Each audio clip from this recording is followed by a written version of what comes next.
லூக்கா 8வது அதிகாரம் அதனுடைய 17வது வசனத்தை பார்க்கும் பொழுது வாசிங்க. லூக்கா 8வது அதிகாரம் அதனுடைய 17வது வசனத்தை வாசிங்க.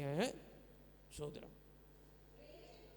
வெளியரங்கமாகாத ரகசியம் ஒன்றும் இல்லை, அறியப்பட்டு வெளிக்கு வராத மறைப்பொருள் ஒன்றுமில்லை என்று சொல்லப்படுகிறது. அல்லேலூயா. இங்கே அறியப்படுகிற அப்படி சொல்லப்படுகிற காரியம் கிறிஸ்து அறிந்திருக்கிற காரியம் எல்லாம் வெளியரங்கமாக்கப்படும் என்று சொல்லப்படுகிறது. அல்லேலூயா, அல்லேலூயா. எந்தாகிலும் ஒரு நாள் வெளியே வரும், எப்படிதான் தப்பு செஞ்சாலும் வெளியே வரும் அப்படின்னு சொல்லுகிற பேச்சுக்கள் நம்ம உலக சொல்ற வழக்கங்களில் உண்டு. ஆகிலும் வேதவசனத்தை இன்னைக்கு அழகாய் சொல்லப்படும். உங்கள் மறைமுக பாவம் எல்லாம் இப்ப கர்த்தருடைய கண்ணுக்கு முன்பதாக கொண்டு போய் நிற்க வச்சிருக்கு. அல்லேலூயா, அல்லேலூயா.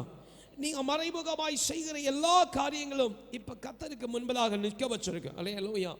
இந்த மறைமுகமான காரியங்கள் எல்லாம், மறைமுகமான பாவம் நீங்க செய்கிறதெல்லாம் கர்த்தருக்கு முன்பதாக நிற்கிறதுனால தான் உங்க வாழ்க்கை தேவனுடைய கோபம் ஒரு மனுஷனுடைய வாழ்க்கையில இருக்கிறது போல உங்கள் வாழ்க்கை கடந்து போய்கொண்டே இருக்கு. அல்லேலூயா.